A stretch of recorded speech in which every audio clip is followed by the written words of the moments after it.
We are following another deadly mass shooting, this one in Australia, where police say two gunmen opened fire on Sydney's famous Bondi Beach, killing at least 11 people. One of the suspects also is dead. Another is in custody. NBC's Raf Sanchez is following the latest developments for us. Raf, what more can you tell us? Well, Willie, Australian authorities are calling this a terrorist attack targeting the Jewish community as it was celebrating the first night of Hanukkah. Here's what we know. As you said, two gunmen opened fire with long guns. There are at least 11 people killed, including one of the shooters. The second gunman is in custody in critical condition, and authorities are now investigating whether a third individual was potentially involved. Now, amid the horror, there was also heroism. There is a video that is a little difficult to watch, but I want to show it to you in just a second here. You see, if we have that video, you see the man in white there running up and tackling that suspected gunman. There is a struggle, and you can see he appears to wrestle what looks like a shotgun out of that man's hands. Now, the individual in white has not at this point been identified, but local leaders are hailing what they say were extraordinary acts of personal courage by people who just jumped in at the scene. It is very likely that that man saved some lives by appearing to disarm that gunman.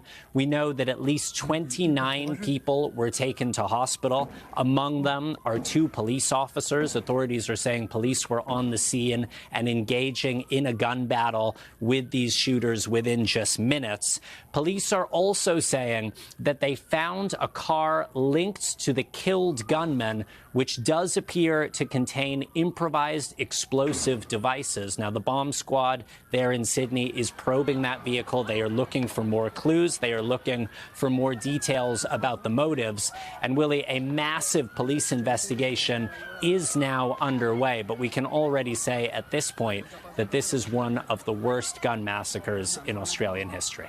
Willie? Just terrifying images there at one of the favorite places, not just in Australia, but in the world. As you say, a Jewish celebration, the first night of Hanukkah, some 1,000 people gathered there.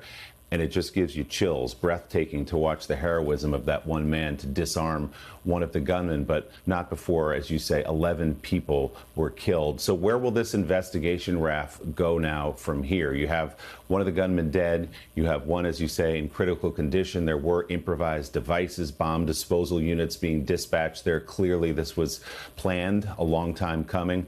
What are the next steps here? Yeah, so, Willie, we are heading into the nighttime now in Australia, but you have a massive crime scene along Bondi Beach now.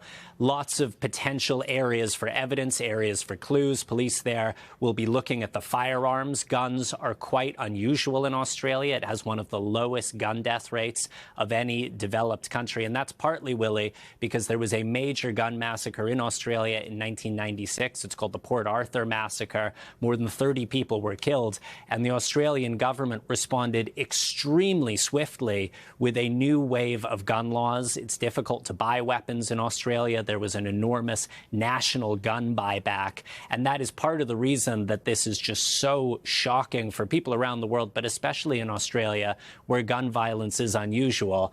As you say, they have one of the suspected gunmen in custody. They are describing him as being in critical condition. We don't know if at some point they are going to be able to interrogate this individual to find out more about the planning, about the motivation here, but they will be scouring the social media accounts of the people that were involved. They will be looking at the weapons, and of course, they will be looking at that vehicle, which was found near the scene. It appears that those improvised explosive devices did not go off. We do not know whether the attackers tried to employ them during the attack or not. From what we can see from video at the scene, the two individuals who were dressed in black firing those long guns from a bridge, an elevated position down onto the crowds below. You can see one of the gunmen there on that bridge firing what appears to be a rifle after his comrade was disarmed by that bystander.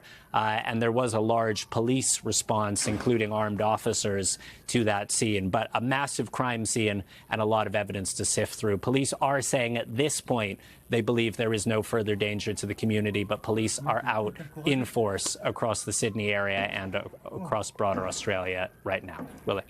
And on high alert, as you say. And as Raf reports, police now explicitly saying this is a terrorist attack targeting Jewish people during a Hanukkah celebration on Bondi Beach. Raf Sanchez will be back to you for more throughout the morning. We appreciate it, and we will have much more both on Bondi Beach and the mass shooting in Providence, Rhode Island, coming up shortly on Sunday today and throughout the day on NBC News Now and NBCNews.com. We'll send you back now to your regularly scheduled programming. I'm Willie Geist.